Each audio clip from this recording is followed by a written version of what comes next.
서울에서 세종 간 고속도로 건설이 추진되면서 2025년에는 서울에서 세종 간 통행 시간이 70분대로 단축될 것으로 보입니다. 한국은행이 지난해 8월부터 4차례나 기준금리를 내렸지만 기대했던 실물경제 개선 효과는 찾아보기 어렵다는 지적이 나오고 있습니다. 삼성이 계속된 실적 부진으로 최근 1년 동안 5,000명이 넘는 직원을 감원한 것으로 나타났습니다. 미국의 금리 인상이 임박했다는 인식이 퍼지면서 주식시장에서 한동안 주춤했던 공매도가 다시 고개를 드는 조짐을 보이고 있습니다.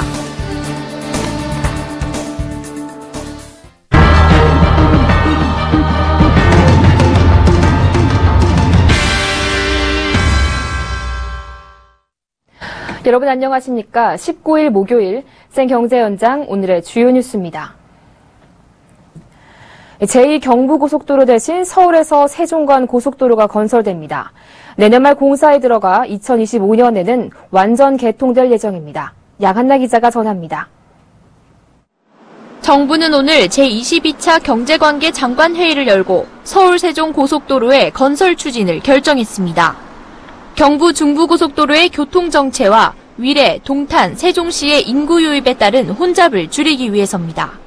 총 사업비는 6조 7천억 원이 들어갑니다. 서울과 세종을 70분대에 연결하기 위해 강동대교와 구리 암사대교 사이 새로운 다리가 건설됩니다. 이 다리를 통해 한강을 넘어 서울 강동구와 하남, 성남과 광주, 용인, 안성, 천안을 거쳐 세종시까지 129km가 연결됩니다. 서울 안성 1단계 구간은 2022년, 안성 세종 2단계 구간은 2025년 개통됩니다. 정부는 재정 부담을 최소화하기 위해 전체 사업 구간을 민자 사업으로 추진합니다. 다만 서울 안성 1단계 구간은 최대한 빨리 착공하기 위해 한국도로공사에서 우선 착수하고 민자 사업으로 전환합니다. 이 사업은 2009년 타당성 조사에서 경제성이 있다고 판정났으나 당시 이명박 정부가 4대강 사업에 22조 원가량을 투입해 추가로 사업을 벌이면서 후순위로 밀렸습니다. 서울 세종고속도로는 첨단 정보통신 기술을 융합한 스마트 하이웨이가 됩니다. 스마트 하이웨이란 사람의 조작이 필요 없는 자율주행차가 달릴 수 있고 차량과 도로, 사고 정보 등을 실시간으로 알리는 차세대 지능형 교통체계를 갖춘 도로를 말합니다. 서울경제TV 양한나입니다. 서울에서 세종 간 고속도로가 건설되면 도로 정체가 해소돼 연간 8,400억 원의 절감 효과가 있는 것으로 나타났습니다. 또 일자리 7만 명, 생산 유발 효과는 10조 원이 넘을 것으로 추산됐습니다. 정창신 기자입니다. 서울 세종고속도로 사업 추진 소식에 건설업계의 희색이 돌고 있습니다. 건설 경기 부양 효과가 클 것이란 기대 때문입니다. 이번 고속도로 공사는 현 정부 들어 최대 규모이자 4대강 사업 이후 정부가 추진한 최대 사업입니다. 이 사업을 하게 되면 대형업체뿐만이 아니라 지역에 있는 업체들 또 당연히 이제 이 사업을 이제 공동으로 진행을 하게 될 텐데 건축 사업보다는 토목 사업 쪽도 이제 고용 창출 효과가 크거든요. 7만 명 가까이 이제 일자리가 창출이 될 것 같고요. 생산 유발 효과도 한 10조 원이 넘는 걸로 추정하고 있습니다. 국토교통부는 서울 세종고속도로 사업이 추진되면 만성적인 교통정체가 발생하고 있는 경부 중부고속도로의 혼잡 구간이 60% 정도 감소할 것으로 예상했습니다. 기존 서울 세종 구간은 평일 108분, 주말 129분이 소요됐지만 이 고속도로가 건설되면 74분으로 크게 단축될 것이란 전망입니다. 이에 따라 통행 속도가 약 시속 10km 증가해 통행시간 단축에 따른 절감 비용은 연간 8,400억 원에 이를 것으로 추산했습니다. 업계에서는 이 고속도로가 광역도로인 만큼 지역 경기 부양 효과도 클 것으로 내다봤습니다. 세종시의 기능이 조기에 안정화되고 수도권과 세종, 충청권의 연계가 강화돼 국가 균형 발전에도 도움이 된다는 분석입니다. 국토부는 서울 세종고속도로를 최신 정보통신 기술이 적용된 미래형 첨단도로로 건설할 방침입니다. 미래형 첨단도로에 민간금융기법을 결합한 맞춤형 패키지 전략으로 도로교통 산업의 해외 진출도 기대됩니다. 서울경제TV 정창신입니다. 고속도로가 뚫린다는 것은 인근 지역에 엄청난 호재인데요. 서울에서 세종 간 고속도로 추진 계획이 발표되자 어떤 지역이 수혜지로 떠오를지 관심이 집중되고 있습니다. 보도에 이보경 기자입니다. 서울 세종고속도로 사업 추진 소식이 알려지자 고속도로가 지나는 인근 지역 집가 상승에 대한 기대감도 커지고 있습니다. 이번 사업의 최대 수혜지는 어딜까? 전문가들은 나들목 인근 물류단지나 산업단지를 꼽았습니다. 고속도로 진출이 불편한 나들목이 어디로 나느냐에 따라 그 지역의 판세가 달라진다는 것입니다. 세종 고속도로 착공 발표는 됐지만 사실 이제 나들목의 위치나 이런 거에 따라서 실제로 가장 큰 수혜를 받는 지역은 좀 다르게 나타날 수 있는데요. 전문가들은 고속도로가 거쳐가는 용인 안성 지역의 호재가 될 것이라고 보고 있습니다. 용인시에서 상대적으로 침체된 처인구로의 접근성이 개선돼 이 일대 물류시장에 희소식이 될 것이라는 전망입니다. 최근 물류가 몰려들기 시작한 안성도 수혜지가 될 것이라고 예상했습니다. 고속도로의 종착지인 세종시에 대해서는 접근성이 획기적으로 좋아지면서 충청권 등 주변 인구를 흡수하는 빨대 효과가 가속화될 것이라고 예측됩니다. 향후 교통망 개선에 따라 주변 주택 수요를 흡입할 수 있고 또 신도시 안착에도 장기적인 도움이 될 것이라고 판단됩니다. 그동안 상대적으로 소외됐던 경부 중부고속도로 중간 지역의 접근성이 획기적으로 좋아져 주변 부동산이 개발에 탄력을 받을 것으로 보입니다. 서울경제TV 이보경입니다. 올해 우리나라의 물가 상승률이 57년 만에 가장 낮은 0%대로 떨어질 것으로 전망됐습니다. 이렇게 물가 상승률이 낮아진다는 것은 경기 흐름이 그만큼 안 좋다는 얘기로 디플레이션에 대한 우려가 커지고 있습니다. 앵커 리포트입니다. 한국은행은 지난달 경제전망 보고서에서 우리나라의 올해 소비자 물가 상승률이 0.7%에 그칠 것으로 내다봤습니다.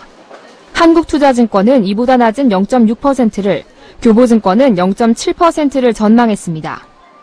이 같은 전망대로라면 올해 물가 상승률은 통계청이 물가를 집계하기 시작한 1965년 이후 사상 최저로 떨어지게 됩니다.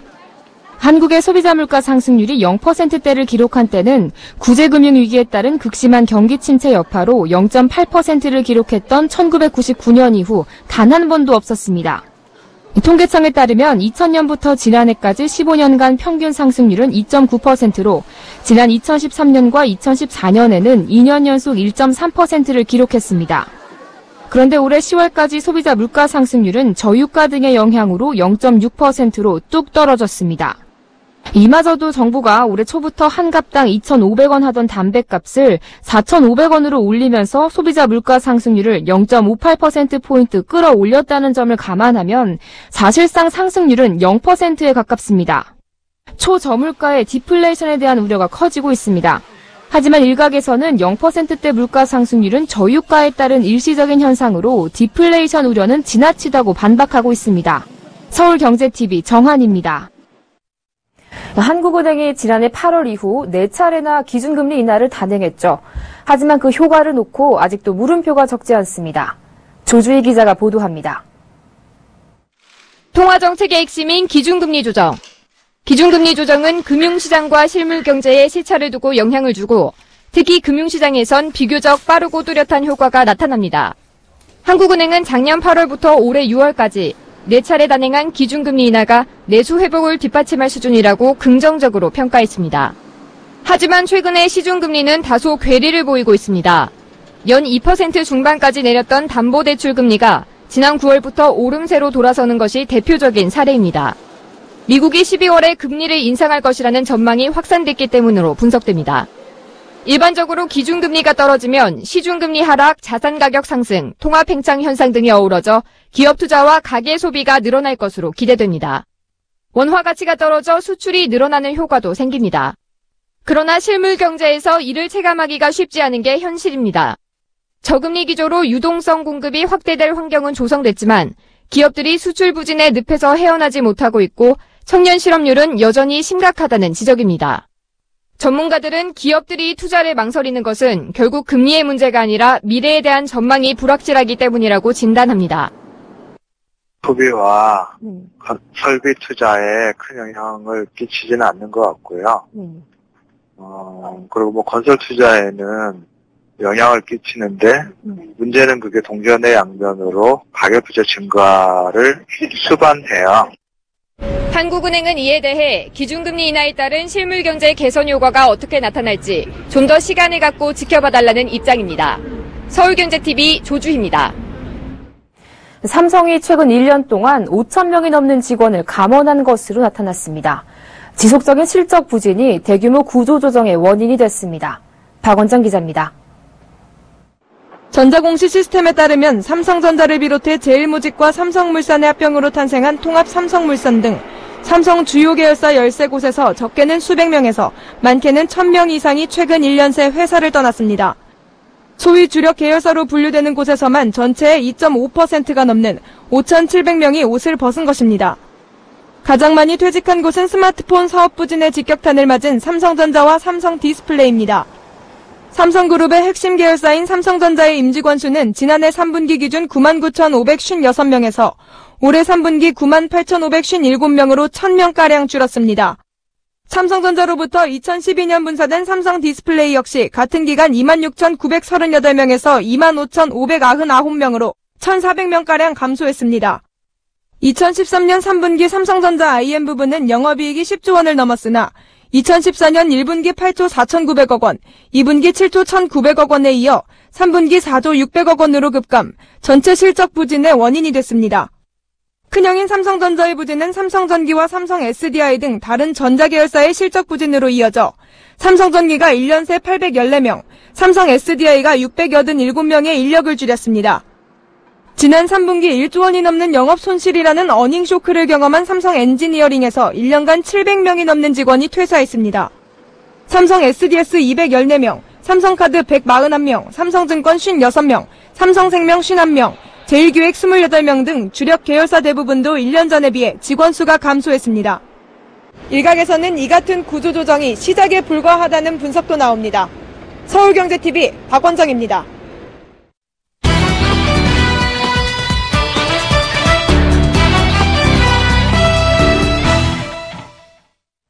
네, 주택 수요자들의 가장 큰 관심은 내년 집값입니다. 정부는 부동산 정책 기조를 부양에서 관리로 전환하고 있는데요.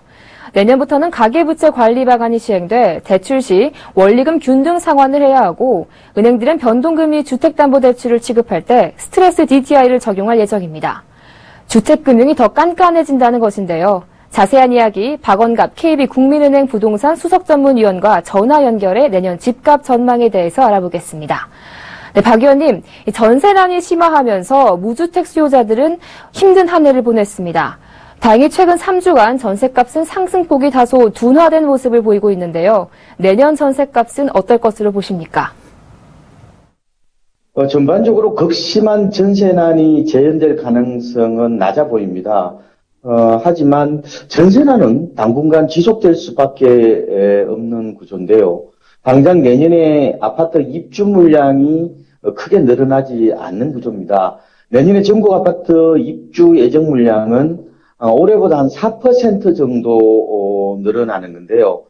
특히 강남 같은 경우는 뉴타운이나 재건축 철거 이주 수요들이 많기 때문에 계속해서 전세 시장 불안은 불가피해 보이는데 다만 내년에는 전세 수요가 많지 않은 짝수해이기도 하고요. 그리고 단기간 급상승에 따른 피로감도 있고 대체재인 오피스텔이나 빌라 같은 입주 물량도 많이 늘고 있는 걸 감안해 봤을 때 전반적으로는 뭐 전세난이 어떤 지속되겠지만 어떤 전세 대란까지는 가지 않을 거로 보고요. 국지적인 전세난 가능성이 높아 보이는 상황입니다.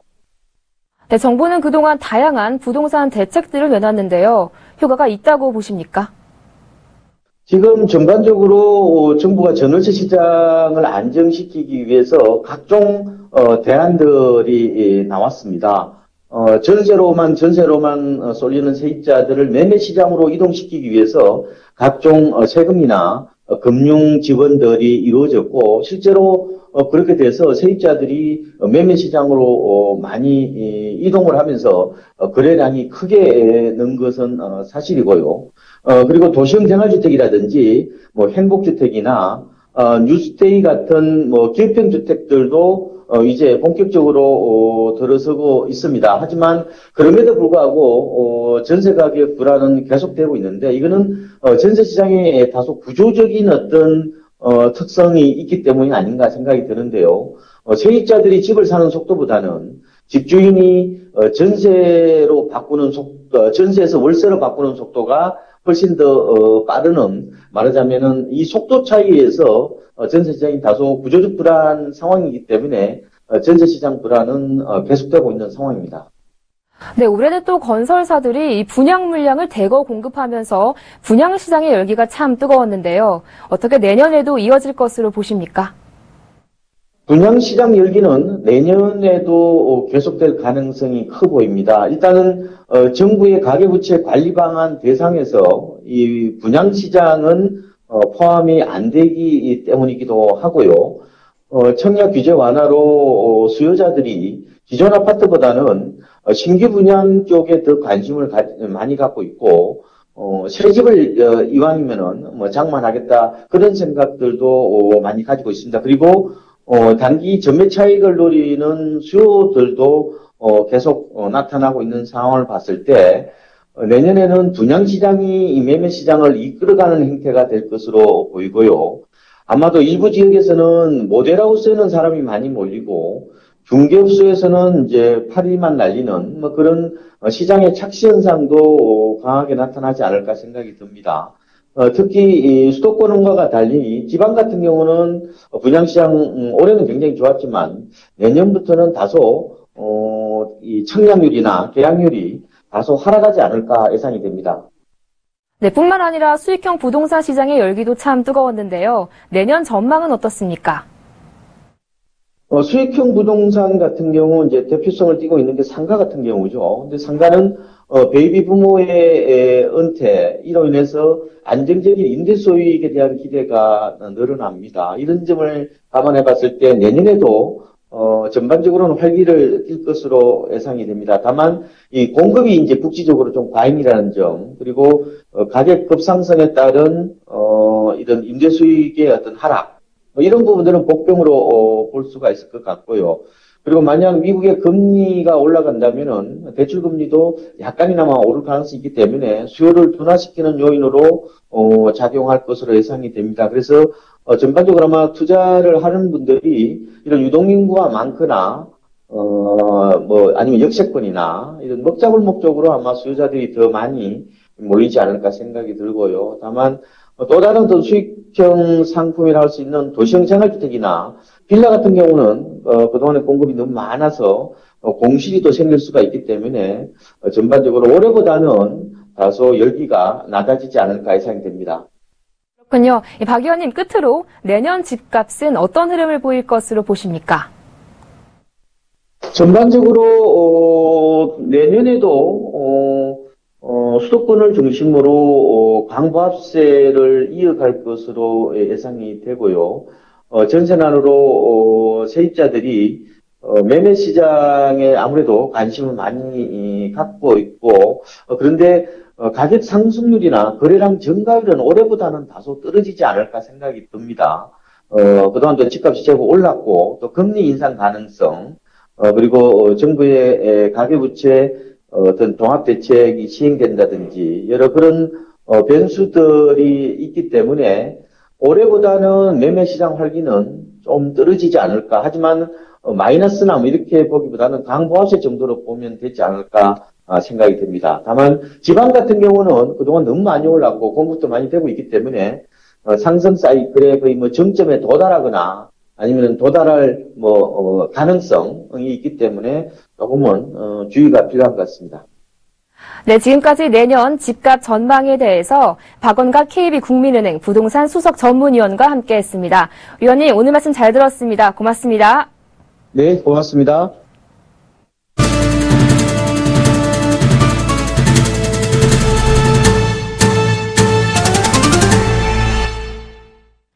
미국 연방준비제도의 정례 회의록에서 보듯 다음 달 미국 금리 인상이 기정사실화하는 분위기입니다. 이 때문에 주가 하락에 대한 불안 심리가 커지면서 공매도가 다시 고개를 드는 조짐을 보이고 있습니다. 김성훈 기자입니다.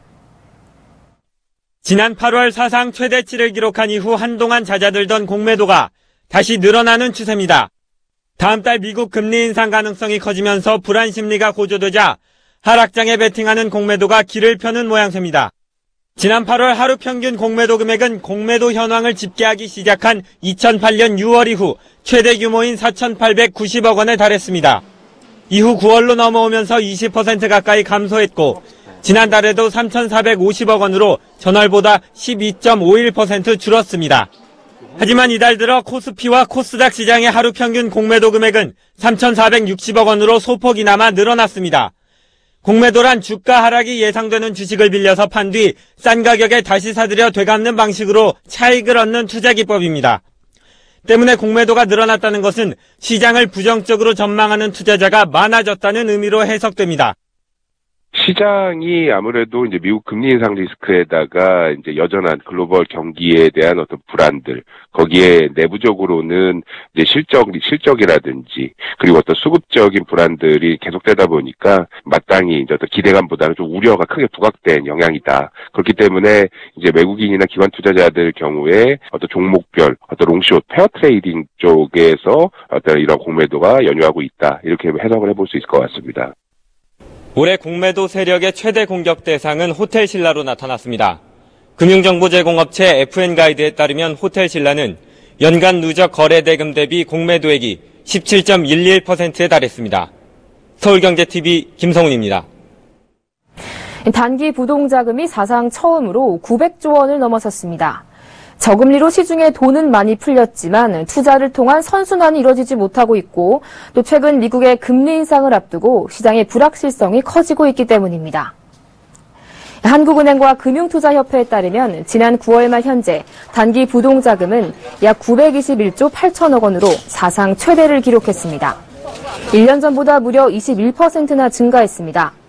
단기 부동자금은 현금 75조 1천억 원, 요금을 예금 175조 1천억 원, 수시 입출식 저축성 예금 429조 6천억 원, 머니마켓 펀드 69조 8천억 원, 종합자산관리계좌 41조 5천억 원, 양도성 예금 증서 22조 원, 환매 조건부 채권 7조 8천억 원입니다. 애플과 삼성전자에 이어 LG전자도 모바일 간편결제 서비스 사업에 뛰어들었습니다. LG전자는 오늘 차세대 모바일 결제 서비스 LG페이를 위해 신한카드, KB국민카드와 전략적 업무 제휴를 체결했다고 밝혔습니다. 이를 통해 LG전자는 국내 주요 카드사와 차세대 모바일 결제 서비스 제공을 위한 상호 지원 방안을 협의하고 LG페이 서비스 준비에 박차를 가한다는 계획입니다. 특히 가맹점 단말기의 결제 방식에 구애받지 않고 어디서나 손쉽게 사용할 수 있도록 범용성과 편리성을 확보해 모바일 결제 시장을 공략한다는 전략입니다. LG전자는 앞으로 국내 다른 카드사와도 제휴를 맺고 이들 업체와 함께 LG페이 시험 테스트에 들어갈 예정입니다. 정식 출시는 내년 1월에서 2월이 될 것으로 전망됩니다. NH농협은행이 오늘 NH 핀테크 혁신센터를 열었습니다. 서울 서대문구 웨스트게이트 타워 9층에 설치된 NH 핀테크 혁신센터는 금융권 최대 규모로 핀테크 기업에게 사업 제휴부터 창업 지원까지 원스톱 서비스를 지원합니다. 금융응용 프로그램 인터페이스의 연구개발과 공개, 자금 지원뿐만 아니라 특허와 경영, 마케팅을 종합 지원할 계획입니다. 이날 혁신센터 개소식에 참석한 NH농협금융지주 김용환 회장은 금융 플랫폼 사업을 성공적으로 수행해 핀테크 기업을 지원하고 소비자에게는 다양한 금융 서비스를 제공하는 핀테크 생태계를 만들어 나가겠다고 말했습니다. 농협은행은 NH 핀테크 혁신센터를 농협은행은 물론 상호금융과 증권, 생명, 손해보험 등 농협 계열사가 협력해 핀테크 교류 창구로 발전시킬 방침입니다. 건설사들이 분양 물량을 대거 쏟아내면서 오는 2017년 전국 아파트 입주 예정 물량은 32만 4천 가구로 2006년 이후 11년 만에 최대치를 기록할 전망입니다. 오신환 새누리당 의원이 실손 의료보험이 보장하는 비급여 의료비를 외부 전문기구가 심사토록해 과잉 진료를 막고자 하는 법안을 발의했습니다. 공공기관들이 내년에 신입 직원을 올해보다 800명 늘어난 18,500명 뽑기로 했습니다. 세계경제포럼에 따르면 한국의 양성평등 수준이 전 세계 115위에 불과해 인도나 네팔, 라이베리아보다 낮은 것으로 나타났습니다.